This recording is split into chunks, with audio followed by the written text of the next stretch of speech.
Olá, meu dileto e caríssimo amigo, irmãos, internautas do Facebook. A pedido de um jovem seminarista e amigo, eu gostaria de poucas palavras fazer uma hermenêutica e uma exegese bíblica de dois textos com vocês. Com você, meu caro amigo, internauta, seminarista Fábio, do 2º ano do seminário, que fez essa pergunta. Como prometi, eu estou gravando este vídeo. Gostaria de fazer exegese da carta de Paulo aos Romanos, capítulo 5, e Gálatas, capítulo 1, verso 6. Romanos 5 diz assim: sendo, pois, justificados pela fé, temos, em outras versões, tenhamos paz com Deus por nosso Senhor Jesus Cristo.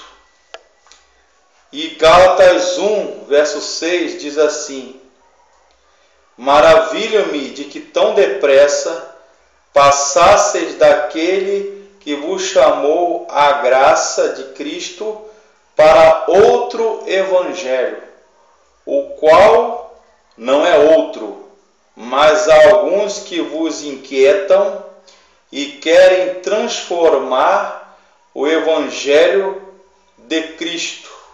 Mas ainda que nós mesmos, ou um anjo do céu, vos anuncie outro evangelho, além do que vos tenho anunciado, seja anátema. Pois bem, primeira coisa que vocês têm que fazer num texto bíblico, numa exegese, uma hermenêutica bíblica, primeiro é orar, buscar a direção de Deus.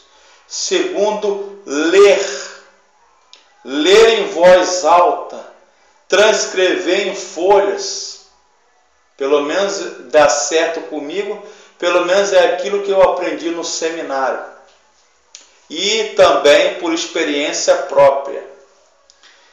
Se você vai fazer uma exegese do capítulo 5 de Romanos e do capítulo 1 de Gálatas, que são os dois textos que nós lemos, Romanos 5:1, sendo, pois, justificados pela fé, temos ou tenhamos paz com Deus, por nosso Senhor Jesus Cristo. Você pode dividir esse versículo em 3, 4 ou 5 ou mais partes e trazer as ideias centrais do texto. No caso, o versículo 1 do capítulo 5 de Romanos e o versículo 6 do capítulo 1 de Gálatas. Sendo, pois, justificados. E o que é justificar? Tem à sua mão um dicionário bíblico, uma chave bíblica, ou uma Bíblia com notas explicativas e hermenêuticas, se possível, para te auxiliar numa aula de EBD, numa palestra, ou numa escola bíblica, ou numa pregação. Justificados vem da palavra grega. Não se esqueça que o Novo Testamento foi escrito em grego koiné, dikaiosune. É um ato forense judicial de Deus, mediante a sua livre graça, que Ele nos torna inocentes ou justificados, inculpáveis, inexcusáveis diante dEle. Essa é a definição, ou uma das definições teológicas da justificação, ou da palavra dikaiosune, que Paulo usa aí no texto. De que maneira? Justificando pela fé. Fé, confiança, certeza. Quais são as consequências da justificação? Está aí no texto.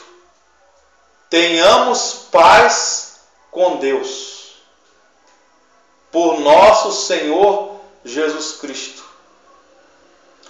Paz com Deus significa plenitude, amizade com Deus, entre outras coisas. E quem nos possibilita isso? Jesus Cristo. Nos justificando no seu sacrifício, aplacando a ira de Deus. Aí você passa o segundo passo da hermenêutica e da exegese textual bíblica. A teoria, chamada teoria de perguntas, de 6 perguntas de Korplick, ou Korplick, perdão. Quem, o que, como, onde, qual e por quê.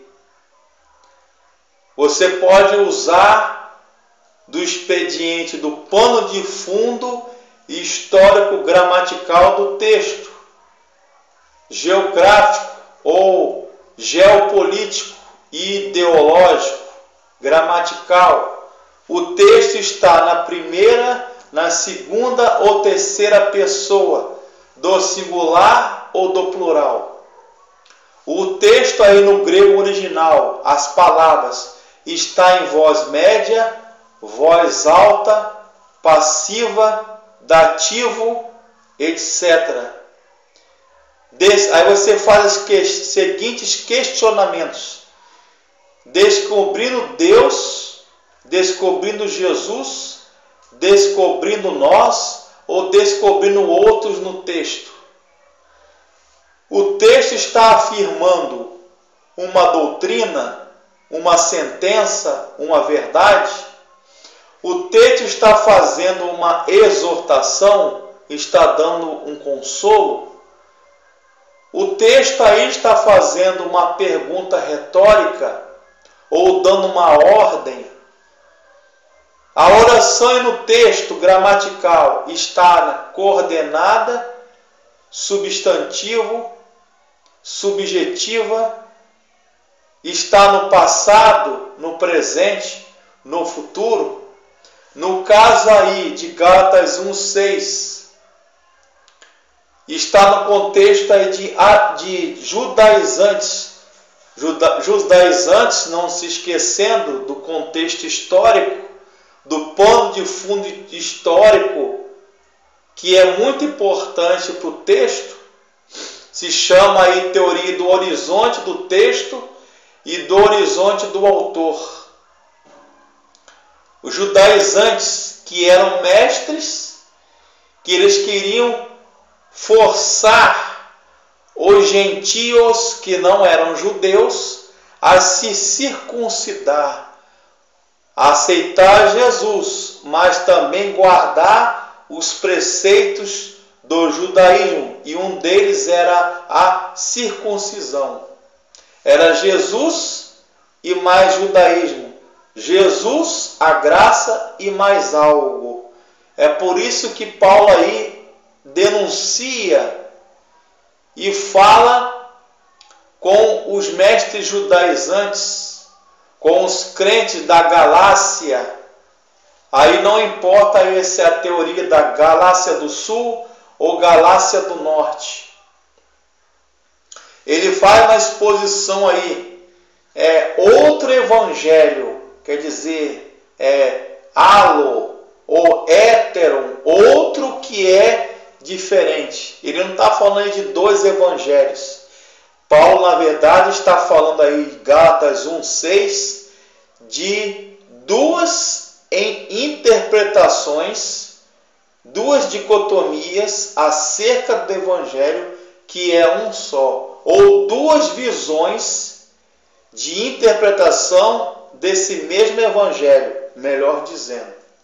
Ele está fazendo uma exposição aí exegética e hermenêutica da graça versus a lei. Viver em graça versus viver em lei ou sob a lei. Viver em graça como? Vem a pergunta. Por quê? Não é para dar ocasião à carne. Ou viver na graça não é para nós vivermos na licenciosidade, pecando ou vivendo como bem entende. Viver de qualquer maneira. Jesus, ele está falando de Jesus como firme cumprimento da lei. Ou como essa frase de Jesus nos evangelhos encaixa aí no tão admirado de Paulo aí em Gálatas 1,6. Jesus fala a seguinte frase: não vim abolir ou abrogar a lei, mas vim cumpri-la. Como entender isso no texto? Jesus veio melhorar a lei, não cumpri-la e nem substituí-la. Ora, a lei, o fim da lei é Cristo. No seguinte motivo: a lei, como diz os estudiosos, era um pedagogo, que vem da palavra pedagogia. Paidagogos, era um aio, quer dizer, era um mestre escola. Ela nos apontava, nos ensinava, mostrava o caminho a seguir. A lei nos apontava para Cristo e apontava os nossos pecados. A lei denuncia os nossos pecados. Ou seja, a lei que Paulo aí fala nos instruía acerca da nossa conduta, apontava para os nossos erros, pecados, mas a lei, ao mesmo tempo, ela não tinha a capacidade de salvar. É pela graça que nós somos salvos, pois Deus nos perdoa, nos ama, nos aceita e nos justifica sem mérito nenhum, sem nós merecermos absolutamente nada. É pela livre graça, vontade de Deus, que Ele, Deus, decide nos aceitar, decide nos justificar. Deus nos considera em Cristo, pelos méritos de Cristo, inocentes e justificados perante Ele. Aí está, meu amigo Paulo, seminarista, a exegese de dois textos, Romanos 5:1 e Gálatas 1:6. Que Deus te abençoe. Amém.